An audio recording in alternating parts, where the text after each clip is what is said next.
সকালবেলা থেকে ভিডিওটা স্টার্ট করলাম। বন্ধুরা কেমন লাগছে অবশ্যই পুরো ভিডিওটা দেখো। পুরো ভিডিওটা দেখলে নিশ্চয়ই ভালো লাগবে। আর যে যেখান থেকেই দেখছো সকলকে অনেক অনেক ধন্যবাদ ও অনেক অনেক ভালোবাসা। আর দেখো সকালবেলা এখন 10টা বাজে, ছেলে স্কুল থেকে আসছে আর ও আসতে ওকে ভিডিও করেছে, ওই জন্য লজ্জা পেয়ে গেছে। তারপরে আমাদের দেখো মুড়ি তরকারি নিয়ে বসে গেছি মুড়ি খাবো বলে। আর এই যে দেখো বন্ধুরা আকাশের কি অবস্থা, পুরো রোদ, মানে কি হারে যে রোদ্দুর বেরিয়েছে বলার নয়। মানুষ পুরো শুকিয়ে যাবে এরকম ছাদেতে অবস্থা। ছাদে গিয়েছিলাম, এই ছাদ থেকে নামলাম, ফোনটা নিয়ে যেতে ভুলে গেছি।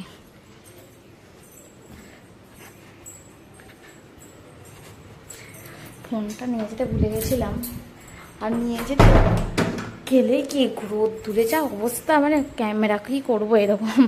আর দেখো এই যে জামা কাপড় কিছুটা শুকিয়ে গেছে, অনেকগুলো কেচেছিলাম আজকে, এখনও কটা ছাদে আছে। আর এখানে দেখো দুধ জাল দিতে দিয়েছি, দুধটা আরেকটু ফুটুক। আর বাসন কোসন ধুয়ে রেখেছি, শুধু ভাত আর আলু সিদ্ধ হবে, আজকে আর কিচ্ছু হবে না। ভাত আলু সিদ্ধ হবে, শেষে এই 12:30টার সময় করে বসাবো।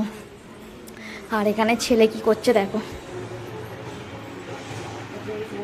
হ্যালো বন্ধুরা, আমি বলি ছোট্ট সংসারে তোমাদের সকলে স্বাগত। আশা করি সকলে ভালো আছো, আমিও ভালো আছি। আজ সোমবার, এখন ভিডিওটা স্টার্ট করেছি কিছুক্ষণ আগে থেকেই। ভাবলাম যে একটু ইন্ট্রোটা দিয়ে দিই, তোমাদের সাথে কথা বলে নিই। আর এখন হচ্ছে যে কটা বাজে না, 12:15 এরকম, 12:37 বাজে, 11:37, সরি 11:37 বাজে। আর ভাবলাম একটু তোমাদের সাথে কথা বলে নিই। আর এত গরম যে কি বলবো, গরম না আমার সকাল থেকে মাথার যন্ত্রণা হচ্ছে। আর বসেই ছিলাম, আর আমি ভাবলাম যে তোমাদের সাথে একটুখানি কথা বলে নিই। আর একটু বলে নিলাম, চলো এখন যে বসি, পরে একবারে কথা হচ্ছে। দেখো আজকে কিছু রান্না বান্না হবে না বলে ভাবলাম যে জামা কাপড়গুলো গোছাতে যখন বসেইছি, তাহলে যেগুলো সেলাই করা সেগুলো করে নিই। আমার না এত এই সবে জিনিস সেলাই করাতে আলসেমি, তোমাদেরকে কি বলি, যে একটা জিনিস হয়ে গেছে, ছিঁড়ে গেছে, মানে সেলাই খুলে গেছে, ঠিক আছে করব করে করে না সেই জিনিসটা মানে বাতিল হয়ে যাওয়ার সময় হয়ে যাবে, তখনও পর্যন্ত আমি তাকে সেলাই আর করতে পারি না। আজকে ভাবলাম না করি, এবার তো এগুলো করতেই হবে বলে মশারিটা মনে হয় 2 মাস হয়ে গেল সেলাই খুলে গেছে। রোজই ভাবি করব, আমার নাইটিগুলোর হাতাগুলো সেলাই খুলে গেছে বলতে, যেগুলো মেরে রেখেছিলাম সেইগুলো মানে বড় তো সাইজে, আর যে কারণে ওরকম প্রবলেম হচ্ছে। ভাবলাম যে আজকে করেই ফেলি, করে নিয়ে সব সেলাই টেলাই করে তারপরে দেখো জামা কাপড়গুলো গুছিয়ে নিচ্ছি। এই কদিন বেশ অনেকগুলোই জামা কাপড় কাচা হয়ে যাচ্ছে, আবার নাকি বলছে নাকি নিম্নচাপ হবে। এমনিতেই তো প্রত্যেক সপ্তাহে নিম্নচাপ, আর এমন গরম রাখছে হবেই মনে হচ্ছে, প্রচণ্ড রোদ্দুর। মানে তোমাদের ওখানেও কি এরকম রোদ্দুর বেরোচ্ছে অবশ্যই কমেন্ট আমাকে জানিও। আমাদের এখানে তো প্রচুর রোদ আর প্রচুর গরম। আর ভাবলাম যে যদি আবার মহালয়া থেকে বলছে নিম্নচাপ হবে, যদি হয় তার চেয়ে আগে আগে ঘর দোরগুলো একটু পরিষ্কারও করে ফেলি, জামা কাপড়গুলো কেচেও ফেলি বলে ওই কাজকর্ম করছি। আর দেখো এখন কটা বাজে জানো, 1:45 বাজে। ভাতের জলটা বসিয়ে দিয়েছিলাম, দিয়ে চালটা ভালো করে 4-5 বার জল দিয়ে ধুয়ে নিয়েছি। এবার বর্ষার শেষের দিকে চাল তো একটু হালকা হালকা ছোটো ছোটো পোকা ভাব এসে যায়। আর 1 সপ্তাহ হবে চালটা ভালো করে জন্য ধুয়ে নিয়েছিলাম। নিয়ে দেখো চালটা তুলে দিয়ে আলু সিদ্ধ দিয়ে ভাতটা হতে দিয়েছি, দিয়ে জামা কাপড়গুলো দেখো কতগুলো হয়েছে সেগুলো তোমাদেরকে দেখিয়ে নিলাম। আর ছেলেকে চান করতে ঢুকিয়েছিলাম, ও আজকে একা একাই গা হাত পা পুছে বেরিয়েছে। আমি ওকে প্যান্টটা পরিয়ে দিলাম আর হচ্ছে যে মাথা হাঁচড়ে দিলাম। ও বললো ও জামা পরবে না, গরম করছে। তারপরে এই যে জামা কাপড়গুলো গুছিয়ে রাখলাম। গুছিয়ে রাখলে কি আর শুধু হবে বলো, যেখানকার জিনিস সেখানে তো তাদেরকে আবার পৌঁছে দিতে হবে। সব যেখানকার জিনিস সেখানে পৌঁছে দিচ্ছি। আর বারবার এই ঘর থেকে ওই ঘরে যেই করি, আবার এই ঘরে জামা কাপড়গুলো ছিল বসে গোছাবো বলে ভাবলাম যে এখানেই গুছিয়ে ফেলি, আবার একবার করে রেখে দিয়ে আসবো। তারপরে আবার একবার চলে গেলাম, গ্যাস দেখছি ভাতের জয়ে পড়ছে, সেটা আবার গ্যাসের জোরটা কমিয়ে দিয়েছে। আর যেগুলো নতুন জামা কাপড় সেগুলো আবার যে যার জায়গায় রেখে দিচ্ছেন। আমার ছেলে এসে আমাকে কি বলছিল জানো, একা একা মাথা পুছেছে তো জল জল ছিল, বলছে মাম্মা দেখো তো আমার পিছন দিকটা এত জল কেন মাথার, যে তুই ভালো করে পুছিস নি সেই জন্য। তারপরে স্কুলের ব্যাগটা আমি রোজকারই চেক করে নিই কি মানে পড়ালো বা কিছু পড়িয়ে নিয়ে দেখে নিয়ে তারপরে আমি ভাবলাম ওর স্কুলের টিউশনের বইটা গুছিয়ে দিই। টিউশনের বইটা গোছাতে গোছাতে দেখি পেন্সিলগুলো একদম ছোট ছোট হয়ে গেছে। একবার ওর ম্যাডাম বলেছিল যে একদম ছোট পেন্সিল দেবে না, অসুবিধা হবে, ওই জন্য একদম পুচকি হয়ে গেলে। রোদের যা তেজ কি বলি, আবার মনে হয় বৃষ্টি হবে।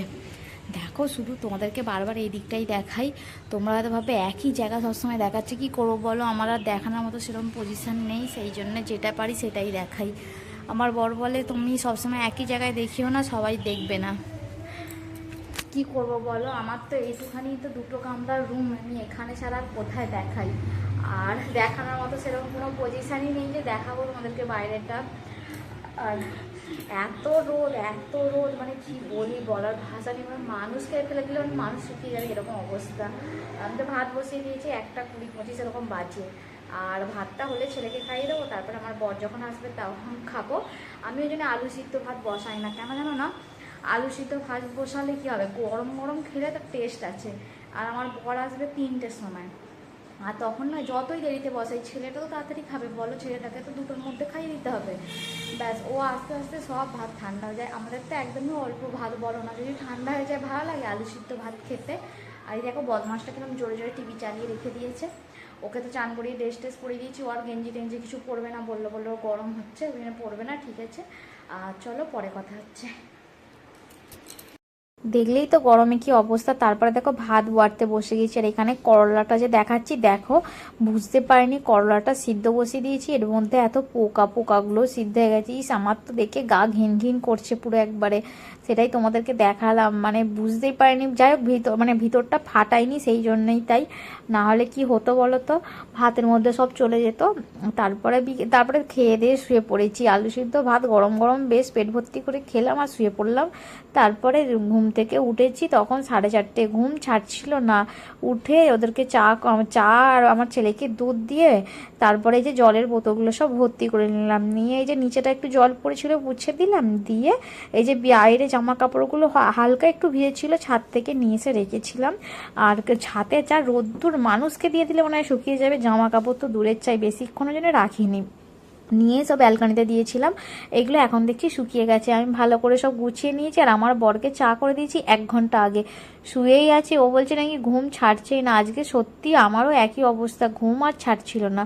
তারপরে দেখো রেনকোটগুলো গুছিয়ে নিয়েছি, নিয়ে আর তারপরে হচ্ছে ও বললাম তুমি তাড়াতাড়ি খেয়ে রেডি হয়ে যাও, টাইম হয়ে যাচ্ছে। আর যে সোনাকে ড্রেস পরিয়ে দিয়ে ওকে একটু ক্রিম লাগিয়ে দিলাম, দিয়ে রেডি করে দিচ্ছি। সোনাও উঠতে পারছিল না, বারবার বলছে আমার ঘুম পাচ্ছে। তারপরে ওকে রেডি করে বসিয়ে দিয়েছি, দিয়ে আমি বললাম বিছানাটা পরিষ্কার করে নিই, বিছানাটা ভালো করে গুছিয়ে নিয়ে তারপরে ওর পাপা তো চলে গেল, দুজনেই চলে গেল। আমি তারপরে চায়ের বাসনগুলো ধুয়ে নিলাম, যাইনি গো, সরি যাইনি, আমি হচ্ছে যে চায়ের বাসনগুলো ধুয়ে নিলাম ওর পাপা রেডি হতে হতে। তারপরে যে সোনা এখানে বাই করছে, দেখো সোনার যেন যাওয়ার কোনো নেই, এনার্জি নেই। ওর পাপার ওকে দেখো, দুজনেই, আমার বর আর আমার ছেলে দুজনেই সমান, একই অবস্থা। আর বাইরেটা দেখো কি অবস্থা, এখনো রোদ্দুর আছে। ছেলে এই যে যাচ্ছে বাই করে দিচ্ছে, আর আমি তারপরে এসে ঝাঁট দিয়ে দিচ্ছি। বিকালবেলা সমস্ত কাজই সেরেই নিয়েছিলাম, শুধু ঝাঁট দেওয়াটা বাকি ছিল। ভাবলাম যে ছেলে চলে যাক, গেলে তারপরে ঝাঁট দেবো বলে ঘরদোরটা ভালো করে ঝাঁট দিয়ে নিচ্ছি। আর ঝাঁটটা দিয়ে নিয়ে তারপরে একটু মাথা ফাতা আঁচড়ে নিয়ে তারপরে একটু ছাদে যাব। ছাদে না গেলে একটু বিকেলবেলা একটু মনটাও তো একটু ফ্রেশ করতে হয়, বলোই না। দেখো বিকেলবেলা এখন একটু ছাদে এসেছি, নিচেতে যা গরম পড়ছে রে বাপরে। ছাড়ে দেবো, একটু হাওয়া দিচ্ছে, কি সুন্দর লাগছে, বেশ একটু ঘোরাঘুরি করে নিচে যাব। হাঁপিয়ে গেলাম, নিচে থেকে আস্তে আস্তে না হাঁপিয়ে যাই, এত জোর হাঁপিয়ে যাই যে বলার ভাষা নেই। দেখো বিকেলবেলা ছাদ থেকে তো সন্ধ্যেবেলা নামলাম, নেমে এসে তারপরে আর কিছু দেখানো হয়নি। রাত্রিরে একবারে রান্না বান্না করছি, তার মধ্যে বর নিয়ে এসেছিলো আটাটাকে চেলে নিয়েছি, নিয়ে তারপরে এখানে দেখো সোনাই কি করছে সেটাই তোমাদেরকে দেখাচ্ছি। বদমাইশি করছিল বড্ড, ওই জন্যই তোমাদেরকে দেখাচ্ছি, বলেছি তোর ম্যাডামকে পাঠাবো ওই জন্যে।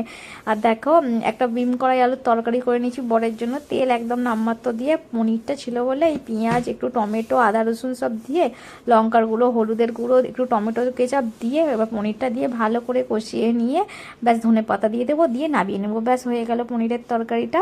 আর তারপরে রাত্রে রুটি আর তরকারি গরম গরম খেয়ে নিলাম। চলো ভিডিওটা কেমন লাগলো অবশ্যই কমেন্টে আমাকে জানিও। আর বরের জন্য এরকম আমরা ভালো মন্দ খাচ্ছি এরকম ভাবো না, ওর প্রবলেমের জন্য দিচ্ছি।